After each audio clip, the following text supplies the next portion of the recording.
फिर शर्मीले अंदाज में मालकिन से आंखों ही आंखों में इश्क लड़ाता है, लेकिन किसी को उम्मीद नहीं थी कि इस आदमी की ये दृश्य होने की कला झील से सीखी हुई है। असल में ताइशी एक अच्छे कॉलेज से ग्रेजुएट है, लेकिन उसके पास कोई स्थायी नौकरी नहीं है। वो रोजाना दूसरों के घरों में चुपके से घिस जाता है, दूसरों के टूथ ब्रश से ब्रश करता है, दूसरों के बाथरूम में नहाता है। हैरानी की बात है कि वे सालों तक दूसरों के घर में रहता रहा, लेकिन किसी ने उसे पकड़ा नहीं, क्योंकि उसके पास एक अनोखा तरीका है रहने का। वो रोज मोटरसाइकिल पर सड़क पर घूमता है और लोगों के दरवाजों पर पर्चे चिपकाता है। अगर कोई पर्चा 3 दिन से ज्यादा समय तक नहीं हटाया जाता तो समझो उस घर में कोई नहीं है, घर खाली है। फिर वो अपने साथ रखे ताले खोलने के औजारों से अंदर घिस जाता है, घर का फोन चेक करता है, मालिक के मैसेज सुनता है, पता लगाता है कि वो कब वापस आएंगे। ये सब पता चलने के बाद वो कुछ दिन आराम से इस घर में रहता है, लेकिन वो मुफ्त में नहीं रहता। वो घर की सफाई करता है, गंदे कपड़े धो देता है, जाने से पहले मालिक परिवार के साथ फोटो खिंचवाता है। ऐसी जिंदगी उसे बहुत उपलब्धि देती है। इस दिन ताइशी ने नया घर बदला, लेकिन उसे क्या पता था कि इस घर की मालकिन घर पर ही है, और उसे पता चल गया है कि कोई अनजान आदमी आया है। लेकिन मालकिन ने आवाज नहीं की, छुपके से उसे देखती रही। देखा कि वो किचन में जाकर खाना बनाता है, खाता है, फिर घर के गंदे कपड़े धो देता है। मालकिन को लगा कि आदमी बुरा नहीं है, और सच में जब ताइशी को पता चला कि घर का वजन मापने वाला तराजू खराब है तो उसने उसे ठीक कर दिया। फिर ताइशी बस्तर पर लेटकर आराम करने लगा। तभी मालकिन ने धीरे से दरवाजा खोला। उससे ताइशी डर गया, लेकिन जब दोनों की नजरें मिली तभी घर की घंटी बजी और फोन पर अमीर आदमी की गालियां सुनाई थी। उससे ताइशी डरकर भागने लगा, सामान समेट कर निकलने की तैयारी करने लगा। लेकिन तभी मालकिन जोर से रोने लगी। उसके चेहरे पर चोट के निशान देखकर ताइशी समझ गया कि उसका पति घरेलू ऐसा करता है, लेकिन इस वक्त वो ज्यादा सोच नहीं सका और मोटरसाइकिल पर भाग गया। लेकिन मालकिन की वो दीनिया नजर इसके दिमाग में घूमती रही, इसलिए वो वापस लौटा। लौट कर देखा तो अमीर आदमी मालकिन को पेट रहा था। जैसे ही मालकिन शाहनहवा ने बाहर की आवाज सुनी, वो दरवाजे पर आई और ताइशी की मोटरसाइकिल पर बैठ गई। इस तरह शाहनहवा भी ताइशी की उस घिसपैठिए जिंदगी में शामिल हो गई। दोनों साथ में घरों पर पर्चे चिपकाने लगे। एक दिन वो एक नए घर में घुसे। दीवार पर फोटो से पता चला कि घर का मालिक बक्सर है, लेकिन दोनों ने उसकी परवाह नहीं की। मालिक के साथ फोटो खंचवाई और सोफे पर छोटे कपल की तरह बैठकर टीवी देखने लगे। शाहनहवा के शामिल होने की खुशी में घर का शराब पिया और मजे से बस्तर पर सो गए। लेकिन उन्हें क्या पता था कि बक्सर मालिक जल्दी घर लौटाएगा। बस्तर पर 2 अनजान लोगों को देखकर उसने ताइशी को बुरी तरह पेटा। अच्छा हुआ कि घर से कुछ चोरी नहीं हुआ था, इसलिए बक्सर की पत्नी ने उसे रोका, वरना जान ले लेता। उस तरह दोनों बेघर हो गए। सड़क पर न रहने के लिए अगले दिन फिर खाली घर ढूंढने लगे, लेकिन एक घर का दरवाजा खोलते ही डर गए। ताइशी ने दरवाजा बंद करके दूसरा घर ढूंढने को कहा, लेकिन शाहनहवा समझ नहीं पाई। दरवाजा खोलकर देखा तो अंदर एक बड़ा आदमी मुरा पड़ा था। अच्छे दिल से उन्होंने फोन से बढ़े के बेटे को कॉल किया, लेकिन फोन नहीं लगा। कोई चारा न देखकर उन्होंने बढ़े की लाश दफनाई, घर साफ किया और वहां रहने लगे। एक दिन वो आराम से खाना खा रहे थे कि दरवाजे पर जोरदार दस्तक हुई। बाहर बढ़े का बेटा था। घर में अनजान लोग देखकर और बढ़े का गायब होना देखकर उसने पुलिस को कॉल कर दी। फिर दोनों पुलिस स्टेशन पहुंच गए।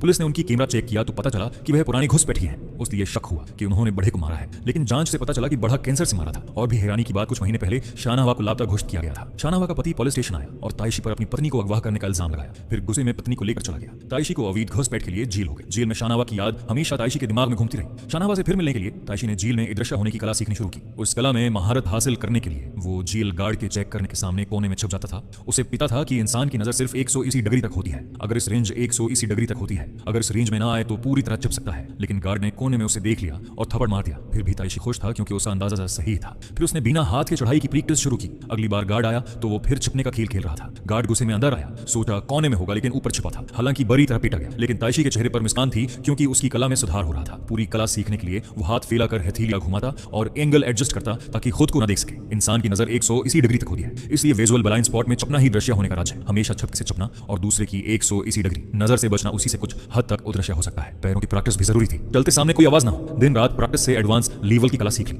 अब टेस्ट का सामने था। गार्ड चेक करने आया तो वो गायब था। गार्ड अंदर आया तो जमीन पर सिर्फ कपड़े पड़े थे। नीचे नहीं था तो ऊपर देखा, लेकिन नहीं था। कोई रास्ता देखकर गार्ड इधर उधर ढूंढने लगा। उसे पता नहीं था कि ताइशी उसके पीछे है। ताइशी भूत जैसे तरीके से गार्ड के कदमों के साथ चल रहा था। ढूंढते ढूंढते गार्ड डरने लगा। लग रहा था भूत है, पास है लेकिन देख नहीं रहा।